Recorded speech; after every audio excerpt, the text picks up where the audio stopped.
Welcome back to our another lesson of Microsoft Excel Essential. Now, in this lesson, we are going to learn about the round function. Now, how does this function work? Well, this is a very simple function which is gonna give you a round figure of any numerical value. Let's say if you have one decimal and some digits, which is like 1.23, 1.73, whichever value it is, even if it's on the hundreds, it will still give you a round value according to your need.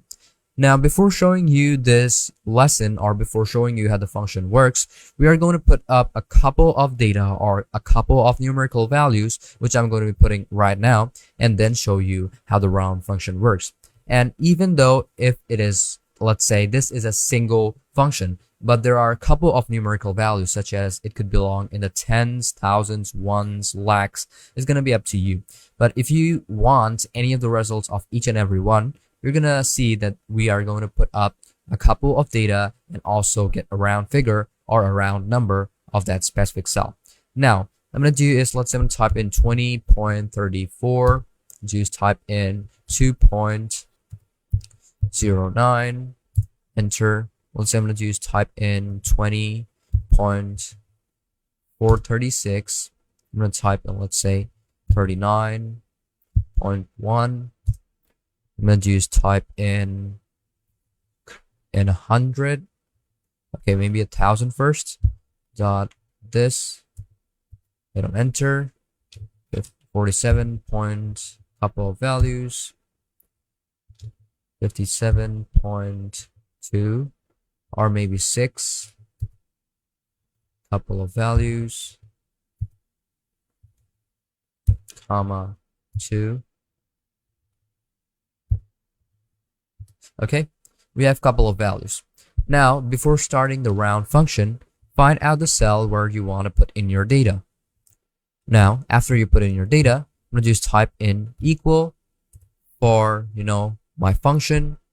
I'm going to type in round. And you can see the round function has opened up. Hit on tab, and you can see it is going to let you show its criteria, which is going to be numbers and number digits. First, I'm going to do select the number, which is going to be over here. I'm going to put in a comma and then start off with the number of digits. Now, there are a couple of number digits which you can put. Now, there is minus value and also plus value. So let's start off with our plus value. Now, if you want 2 digits, type in 2, close the parentheses.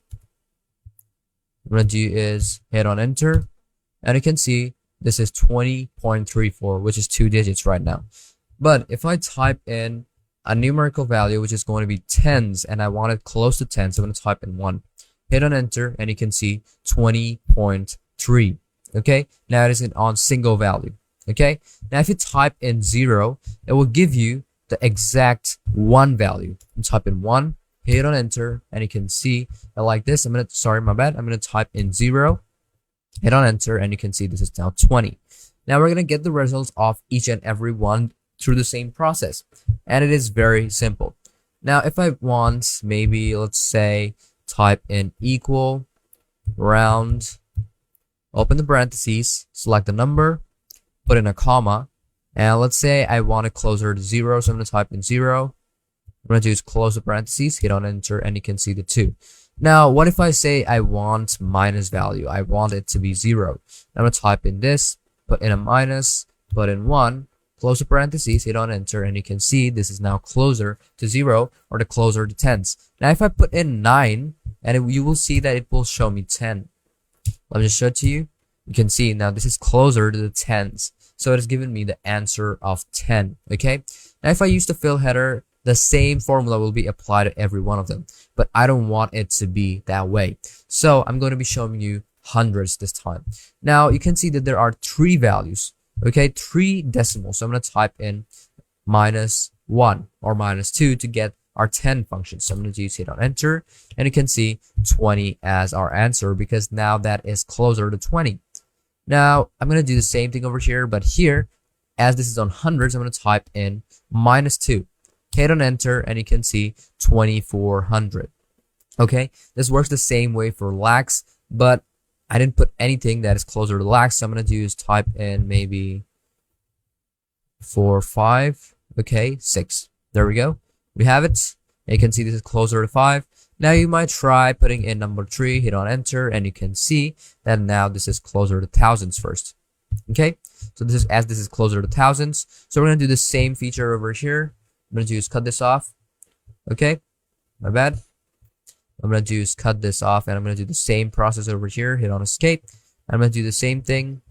Instead of 1, let me put in 3. Hit on enter, and you can see this is closer to 0 because this is not the one you think, because this is outside of the decimals, not inside. But if I turn this into thousands, I'm going to do is type in 2, hit on enter, and you can see 2000 as the answer. Now if I put in 7 over here instead of 3, it will show me 3000. Let me show it to you. Let's type in 7, hit on enter, and you can see this is closer to 3000. So this is the round figure of that specific value. Okay, so it just basically gives you the round figure or the round number, how the data is, or closer, or the closest one to it is. So let me show you the last one, which is going to be plus 3. So I'm going to do is type in over here. Let's say I'm going to type in 3, hit on enter, and you can see 0 as the closest because now it is closing or selecting our closest number, which is going to be this. Now let's say I'm going to type in 27. You can see 3000 as our answer. So this basically works kind of like the same way, but you know, it kind of works. So it's going to be up to you. Now, if you increase the decimals, you will basically see the difference. When you see like click on this, or maybe clicking on this, you can see how it works. So now you know how this will work. You can open up the decimals, you can open up something, or let's say whatever you want to like see the decimals, you can do that. Now, if I try, let's say 1 on this, not -1, but only 1, hit on enter, and you can see 215.2. Now, if I type in 27, it will give me 3. So, hope you learned everything in this lesson on how you'll be able to use the round function.